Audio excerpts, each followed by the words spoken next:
Welcome to another how-to online training session from Enactus UK. Over the next 20 minutes, we will be focusing on how to measure impact, an essential part of building and sustaining successful Enactus projects. If you are unwilling to measure your impact, then you are unwilling to take accountability for your actions. This session will provide you with the platform from which to review, revise and implement impact measurement across all your Enactus projects. The content of this session will be made up of the following. 1. As you look to measure your impact, what is it that you should actually be measuring? 2. When should impact measurement occur during the course of your project? 3. How do you measure impact and what are the common methods used? And finally, 4. How do you go about reporting your impact? So to begin, what impact should you be measuring? You should all be familiar with the Enactus criterion on the screen now. If you need to refresh your memory further, check out our previous online training titled Enactus Criterion. The criterion states that the projects you implement should be improving the livelihoods of your beneficiaries. You should therefore be measuring the impact you have had on the livelihoods of your beneficiaries. A livelihood simply refers to the means and activities involved in sustaining an individual's life. This can be broken down into asset categories. This list of assets is not exhaustive, but gives you an overview of some of the asset categories relevant to your Enactus projects. During your needs and wants assessment, you should identify what assets your beneficiaries do and don't have access to, as well as their desired outcomes. This should then serve as a platform from which you can build an appropriate livelihood strategy, the project itself. As you identify the desired outcomes of your beneficiaries, you should be able to foresee the outcome categories your project will align with. Please note this is subject to change as your project and beneficiaries develop. Examples of the outcomes you can achieve in these various livelihood asset categories are listed on the screen. The outcome categories listed are not precise enough to measure impact. The Enactus criterion encourages you to think beyond your outcomes and consider the true impact on the livelihood of your beneficiaries. For example, what does improved waste management actually mean, practically and physically? In order to successfully measure your impact, you must break down your outcomes into several indicators. The outcomes, as listed in the previous slide, are the effect of your project activity, whereas indicators are the concrete measures of success. Your projects will usually have a couple of outcomes which you can plan to achieve, and each outcome will have several indicators to describe how success in this outcome will look. An indicator shows what success looks like. So let's look at an example. If you identify the desired outcomes of your beneficiaries as employment, the outcome is increasing their employability. There could be a number of indicators that demonstrate that you have achieved this outcome, for example, the number of beneficiaries in employment, the ratios of applications submitted, that lead to interviews, and the level of confidence of your beneficiaries in interviewing settings. It's important to note that in this example, two of these indicators are quantitative. So they give you a number or value, and one is qualitative. In this instance, the level of confidence. On your screen are further examples of quantitative and qualitative data. As far as possible, as you look to measure the impact of your projects, you should gather a range of both quantitative and qualitative data. We often feel quantitative information is easier to gather, but qualitative information is important when it comes to intangible outcomes such as feeling more confident and trusting others. Qualitative outcomes and indicators are just as valid, and they really tell the story of your project. For these qualitative indicators, it is necessary to break down further what you intend to measure. A common indicator within Enactus projects is level of confidence, but how do you really go about measuring this? Indicators of confidence, such as ability to speak in public, are listed on the screen. However, they may be different for your project depending on what you want your beneficiaries to be more confident in. This may or may not subsequently create quantitative data. For example, you can track the progress of your beneficiaries if they rate their abilities on a scale from 1 to 10 at different stages of the project. Now you've got the idea of what exactly to measure, when do you go about measuring it? The project cycle shows the standard steps that a project goes through, starting at idea generation, undertaking a needs and wants assessment, creating a solution, and implementing and evaluating. In many project cycles, measuring impact is seen to come solely at the end of a project cycle. This is misleading. If, for example, your project was seeking to increase your beneficiaries' income, it is essential that you know their income level before the project and after. If you want to be able to measure the difference you made with your project, you have to monitor your progress throughout the project. The red arrows point out to the tasks that feed into your impact measurement throughout your project cycle. At stage 2, you should collect baseline data, for example beneficiary income, which you would again measure at the end of the project to really prove what impact you have made. This baseline data will also help you design your project and forms part of your needs assessment. Baseline data is an essential part of knowing how far you have come. At stage 3, when you're creating your project solution, you should also ask yourself, what does success look like? How will you measure whether your project is on the right track, and what will be your success indicators, as discussed previously?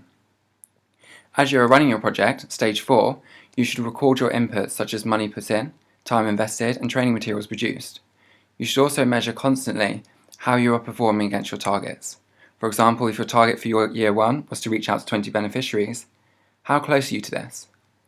Monitoring whether you are on track or mid-project review is an important part of any project, as it consists of monitoring should inform you whether you have made those right changes to your project or not. At this stage, it is important to refer back to your needs and wants assessment and ask your beneficiaries and partners whether your project is on track and what could be improved. At stage 5, you should reach the end of your project. You should do a full evaluation of both your project itself and how it was delivered. For instance, evaluate whether you have delivered on your success indicators and reached your outcomes, whether your project is sustainable, and whether you were efficient in reaching your intended outcomes. If you have not reached the desired outcomes for your beneficiaries, as identified in your needs and wants assessment, you should take steps to improve the project. So, how do you measure your impact? These are the most common methods that Enactus teams can feasibly use to measure their impact. It is important that you consider what method is most appropriate for your beneficiary group. For example, if you are working with vulnerable women, it may be more appropriate to use a less formal method such as observations rather than an interview that could be seen as intimidating. Secondary data refers to data that someone else collected. For instance, the local council may already be monitoring employment or access to clean water in the area. Using their data will save you time from opposed to collecting it yourself. Questionnaires are great for gathering the same information for a number of beneficiaries. It is important to note that closed questions such as tick boxes can sometimes limit responses. Interviews provide more flexibility but avoid leading questions. For example, did you learn any new skills during the course of your project is better than did you build teamwork skills during the course of the project. Focus groups and observations are less formal methods. This may reduce the accuracy of your results, so it's important to be clear on what you are measuring beforehand. We encourage you to seek advice from your support network or do some extra research before using any of these methods because, unfortunately, every method has its downfalls. And now, the final section of this training, impact reporting, a skill that complements how you measure your impact.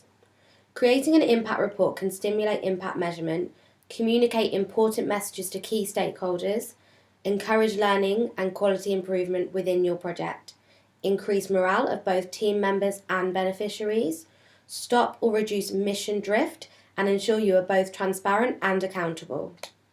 Impact reports vary in their structure, and it is up to you and your team to decide what is the most appropriate. The template on the screen is an example of a one-page impact report and includes the following content. 1. Clear introduction, essentially an elevator pitch selling your project. In this section, it is worth summarising the need or the situation before your project. 2. Outputs. This is your project description and should state the direct deliverables. For example, we ran 8 workshops. 3. Outcomes. Intended benefits of your project. Typically, this is your figures, such as 5 women now in employment. Number 4 is impacts, the wider impact of your project. 5. Stakeholder feedback, testimonials from your beneficiaries. Number 6 is distance travelled, emphasising how far you have come from when the project began. And number 7, targets, plans for next year. In this section, you should be honest about what you have not yet achieved. On the Enactus Resources Centre is a more detailed step-by-step guide on how to create a one-page impact report, including a template. With any type of impact reporting, there is a danger of misreporting or not being clear about who your figures are referring to. Be specific with who you mean, which area you're talking about, and what time frame are you referring to. For example, the statement, half of the class participated in our business skills courses, is vague, whereas 100 young people who took part in our business skills courses across 2009 to 2010 is specific. Similarly, when creating graphs, make sure you use a manageable amount of information. In these examples, the numbers in brackets behind the percentages show the base data. For example, 88% out of 289 beneficiaries said that their determination to reach their goals had increased. This makes clear what the figures actually mean.